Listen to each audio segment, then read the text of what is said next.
Now we have time for questions. President Biden, please select your reporter first. Amir of the AP. Thank you, Mr. President. I have a question for each of the leaders. It'll be brief but related. President Biden, first for you, how confident should Asia be about a robust American commitment to a nuclear umbrella when the commander-in-chief who preceded you and is looking to succeed you spoke openly about reducing the U.S. footprint in the Korean Peninsula? Well, first of all, look, there's not much, if anything, I agree on with my predecessor on foreign policy. His America First policy, walking away from the rest of the world, has made us weaker, not stronger. America's strong with our allies and our alliances, and that's why we will endure. And it's a strength that, quite frankly, increases all three of our strengths. This is just about one summit. What makes today different is it actually launching a series of initiatives that are actually institutional changes in how we deal with one another. And security cooperation, economic cooperation, technology cooperation, development cooperation, consultation exercises. And all of this will create our own momentum, I believe, year by year, month by month, to make the relationship stronger and more certain to remain, to be in place. And with regard on these results, I think are going to keep it going, and I think are going to benefit all our countries. And with regard to the second question, I have no comment on any investigation that's going on. That's up to the Justice Department, and that's all I have to say.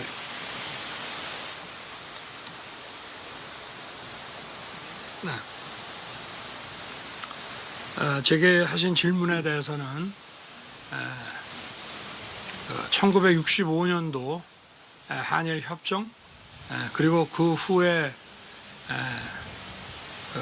정부의 이런 조치와 또 2012년에 대법원에서 내려진 판결과의 그 간극을 조정할 수 있는 공탁 방안을 시행을 하였습니다. 그리고 국내에서는 그런 정부의 조치에 대한 반대 여론도 있습니다만은 우리 국민들은 무엇보다 미래지향적인 관점에서 한일 간의 관계 개선과 한미일의 협력이 우리 안보와 경제 발전에 매우 중요하다고 하는 것에 대한 인식의 공감대를 가지고 있습니다. 앞으로 저희들이 더욱 노력해야 될 문제라고 생각합니다.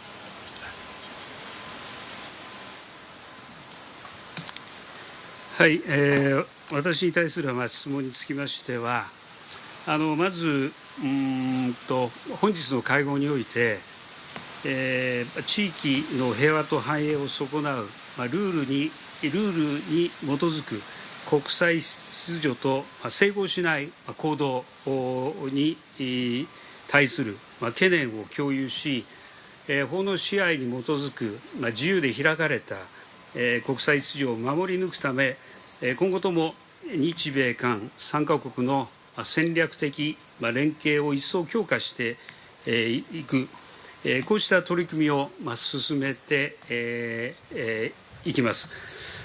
そして我が国および地域の対処力あるいは抑止力、こうしたものを高めていくことによって国民の命や暮らしを守っていく、あるいは安心につなげていく、こうした取り組みを進めていくことが重要であると思っています。その上で中国については、昨年11月の日中首脳会談で得られた前向きなこのモメンタムを維持しながら主張すべきことは主張し、責任ある行動を強く求めつつ、諸懸案を含め対話をしっかりと重ね、共通の課題については協力をする、こうした建設的かつ安定的な関係を双方の努力によって構築をしていく、これが私の政権の一貫した方針であります。こうした考えに基づいて、ぜひ地域の安定に向けて努力を続けていきたいと考えています。以上です。President Yoon, next question, please. 질문. 네.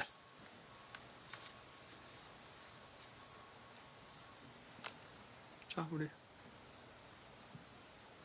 머니투데이 기자 질문하시죠. 박종진 기자.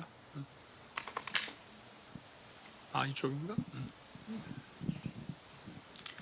머니투데이 박종진 기자입니다. 먼저 대한민국 윤석열 대통령께 질문드리겠습니다. 이번 정상 공동성명에서 한미일 관계의 새로운 장이 시작됐다고 선언하셨습니다. 그간 과거의 한미일 정상 간에 논의됐던 내용과 비교해보면 이번에 어떤 부분을 가장 큰 성과로 꼽으시는지요? 네, 먼저 오늘 이 한미일 3국 협력의 새로운 장이 시작됨을 선언하였는데 종전의 그 협력과의 차이점이라고 말씀을 드리면 과거에는 개별 현안에 대해서 협력을 모색을 했다면은 오늘 우리가 3국 협력의 새로운 장은 안보, 경제, 과학기술 그리고 글로벌 사우스에 대한 개발 협력, 또 보건, 여성 이런 모든 문제에 대해서 3국이 긴밀하게 공조하기로 했다는 포괄적인 협력의 장이라고 먼저 설명드릴 수 있겠습니다. 이러한 그 포괄적인 협력의 그 시대를 연 것은 지금의 복합 위기와 이 도전의 시대가 우리 3국의 그 역할과 기여에 의해서 전 세계 모든 인류의 자유, 평화, 번영에 크게 기여할 수 있다는 그런 자신감, 그런 역량이 있다는 인식에 기초하고 있습니다. 그리고 우리 3국의 공동 이익은 우리들만의 배타적인 이익이 아니라 전 세계의 자유, 평화, 번영에 기여하는 보편적 이익과 부합하고 거기에 우리 3국의 공동 이익이 함께 있다고 말씀드릴 수 있습니다.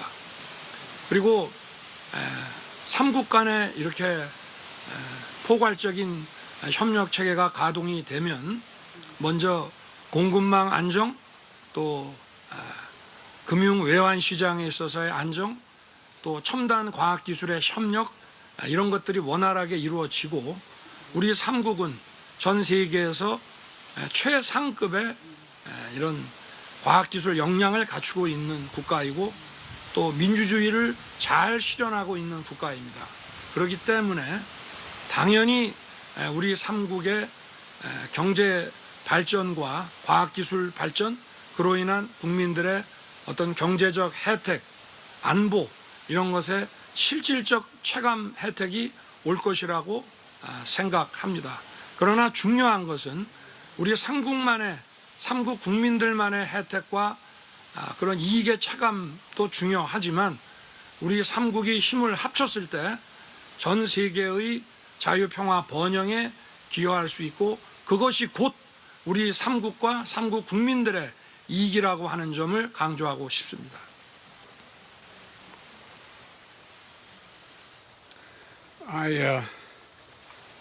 Look, back in May of 2022, I met with the families of the Japanese abductees during my visit, heard their stories, and empathized with them and got a sense of the pain that they're feeling. It's real. We know there are many families out there who still wait and worry and wonder, and we're not going to forget about them or their loved ones. And there's clear language on this, on our joint statement. The bottom line is this, that we share a common position. We're committed to working together to see the return of all prisoners of war and and those who have been abducted and detained. And by the way, one of the things we get asked many times, and I wasn't directly asked but implied, is what makes us think any of this is positive? Success brings success. When other nations see cooperation in the region, they make judgments about would they be better off if they make commitments? Will they move? Think about, as students of history, all of you, and you are, think about how many times successes have generated other successes when you don't anticipate it. And so I just think this is we're not going to forget, we're not giving up, and we're going to continue to make the case for the freedom of all of those detainees.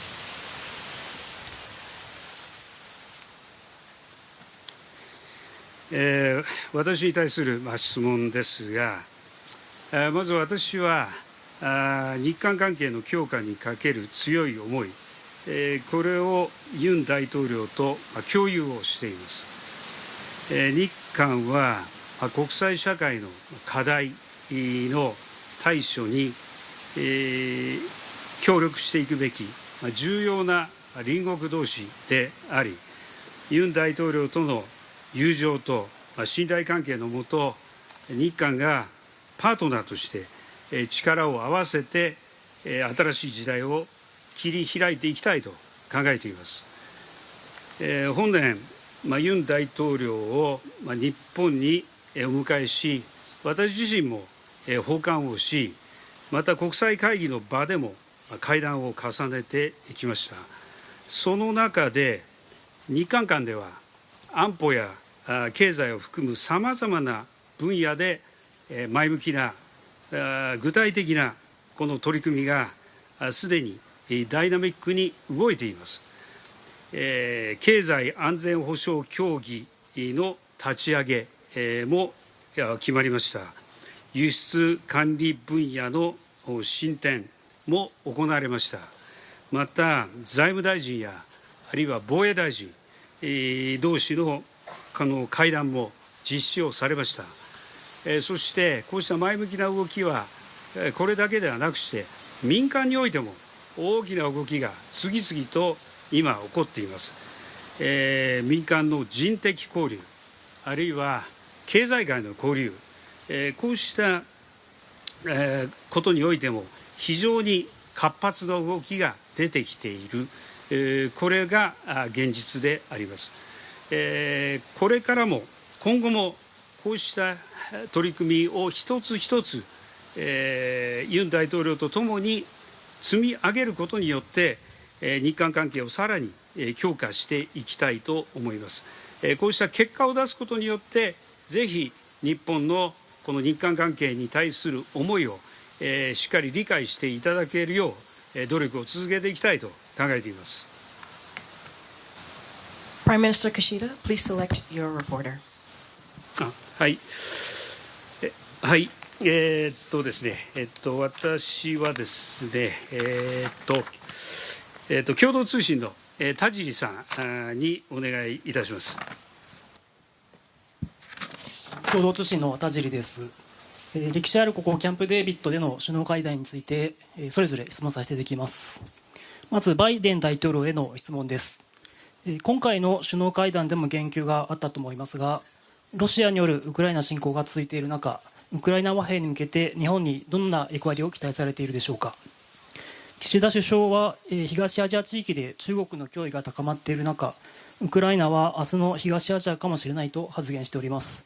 バイデン大統領はこの発言をどのように評価されておられますでしょうか。それから中国の脅威が高まるアジア情勢の中で日本、アメリカ、韓国の関係が重層的に強化されるということはどういった意義があるとお考えでしょうか。Well, let me begin by saying you have a great imagination. One question ends up being six, but thank you. I'll try to answer all of them. I'm glad I didn't have you as my law professor when I said one question. Anyway, they're all legitimate questions. Look, on Ukraine, I and my country and the leadership of my country and both parties are very grateful for everything Japan is helping to deal with in Ukraine. And I mean that sincerely. They've showed strong leadership through the G7 as well. and contributed to a significant amount of financial and humanitarian assistance to Ukraine, as well as non-lethal military equipment. And, and they've joined so many other nations in holding Russia accountable through their international sanctions. If my memory serves me well, and I think it does, Mr. Prime Minister, we found ourselves in a circumstance where when I called you about Ukraine, I didn't have to convince you of anything. I started off to make the case that Ukraine was a circumstance where to think in the first quarter of the 20th century, another country would amass over 150,000 forces on the border of another country, or 150,000 forces, and invade that country without any rationale other than, if you read Putin's speech after he invaded, he talked about Kyiv being the motherland, it just was ridiculous, I think, and he talked about being Peter the Great. It was just, imagine if we'd done nothing. Imagine if we'd done nothing. And the point was immediately recognized, if I'm not mistaken, by you, Mr. Prime Minister, that we're in a situation where it could happen anywhere. We stood still. What signal would that send to China about Taiwan? What signal would that send around the world with nations more powerful on borders? But here's the deal. You contributed significantly to what I think is already let me put it this way. Russia has already lost. It cannot meet its original objective, which it stated. It's not possible. But then they've joined so many other nations in holding Russia accountable for international sanctions. With Japan's leadership from day one, it has been critical to making it clear that the consequences for war extend well beyond Europe. Well beyond Europe. I say it in reverse. What would happen if an Asian country with 150,000 troops invaded another? You think that would not affect the interest of the economy and the foreign policy of nations in Europe and Latin America, all across the world? Would have profound impact. And with Japan's leadership from day one has been critical to making clear the consequences of this war extend well beyond Europe. Well beyond Europe. It's a global issue. It has impacts everywhere, and Prime Minister's comments at Shangri-La capture that. And by the way, we talked about this being an inflection point. The world's changing. The world is changing. And about every 6 or 7 generations it makes significant change. And there's a lot happening. And the idea that we're going to sit down in the rest of the world and say, well, that's only a European problem. There hasn't been that kind of invasion since World War II. And so, as for peace, we all want that, of course. Ukrainians want it most of all. And my team has been working very closely with the President Zelensky's team and further peace formula, noting that nothing about Ukraine without Ukraine, but nonetheless, we're meeting with them constantly. And your other 2 questions about China, I'll just say this summit was not about China. That was not the purpose of the meeting, but it did come, China obviously came up. Not to say we don't share concerns about the economic coercion or heightened tensions caused by China, but this summit was really about our relationship with each other and deepening cooperation across an entire range of issues that went well beyond just the immediate issues we raised. It was about more peaceful and prosperous Indo-Pacific, a region, quite frankly, that would benefit everyone living there and around the world if we get it right. It's not just here. It has a phenomenal impact. Think about any rate, I won't get going, I'll take too long, but as you've seen from the initiatives we're announcing here, today is just how committed we are to see this vision take place.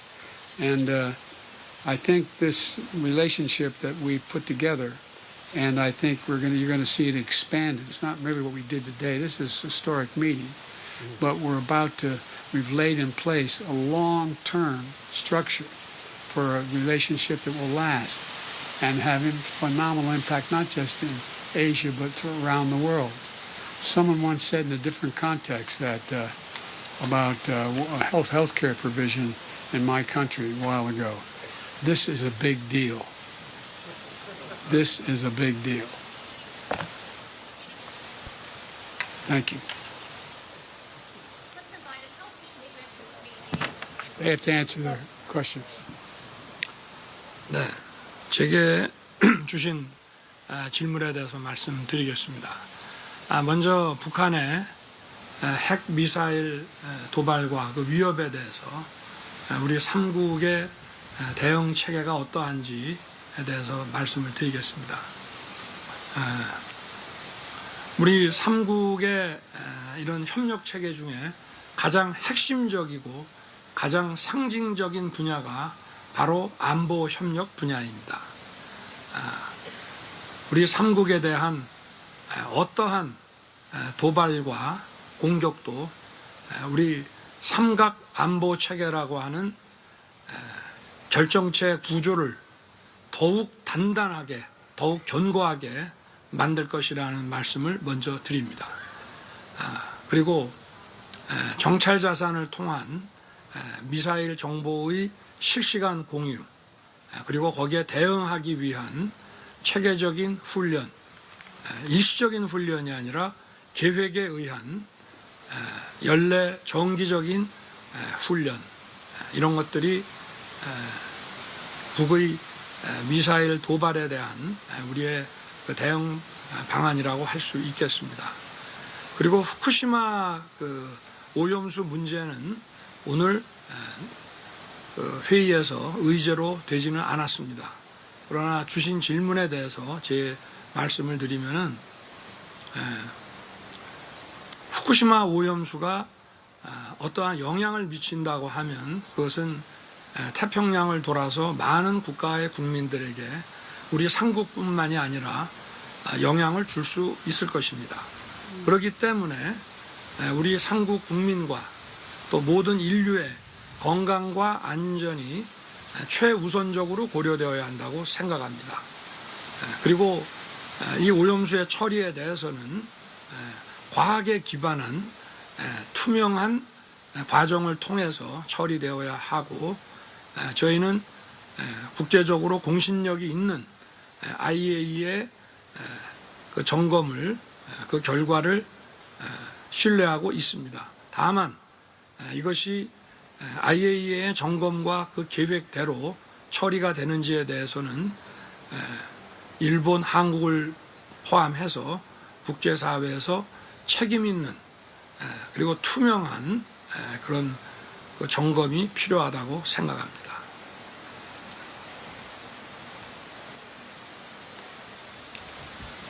はい、私に対する質問ですが、ご指摘のあったこの北朝鮮によるこの核・ミサイル開発や東シナ海、南シナ海における一方的な現状変更の試みをはじめ、日米韓3カ国を取り巻く安全保障環境、これは日々厳しさを増しています。こうした中で、今回の会合においては、この日米同盟と米韓同盟の連携を強化し、日米韓安全保障協力を新たな高みへ引き上げていく、こうしたことで一致をいたしました。これはまさに時代の要請であり、今次会合を経て、日米韓のこの安全保障協力は、地域の平和と安定を一層促進、強化するものになったと確信をしております。特に北朝鮮については、複数領域に及ぶ日米韓共同訓練を毎年実施することや、北朝鮮のサイバー活動に対処するためのワーキンググループの立ち上げなど、具体的な成果を打ち出すことができたと感じています。また私の方から拉致問題については、この時間的制約のある人道問題である、このように述べ、拉致問題の即時解決に向けて、上党ユン大統領から力強い支持を改めていただきました。また併せて北朝鮮との対話の道が開かれていることについても認識を共有いたしました。さらに両大統領との間で改めて力による一方的な現状変更については、強く反対する、この点で一致をいたしました。法の支配に基づく自由で開かれた国際秩序を守り抜くために、今後とも日米韓、3カ国で連携をしながら、戦略的なこの連携の強化に向けて、一層取り組んでいきたいと考えています。以上です。This Answer your concludes. question. I expect and hope to follow up on our conversation from Bali this fall. That's my expectation. Thank you. This concludes our press conference. Please stay seated as the leaders depart, please. Please stay seated. We're winning all the competition.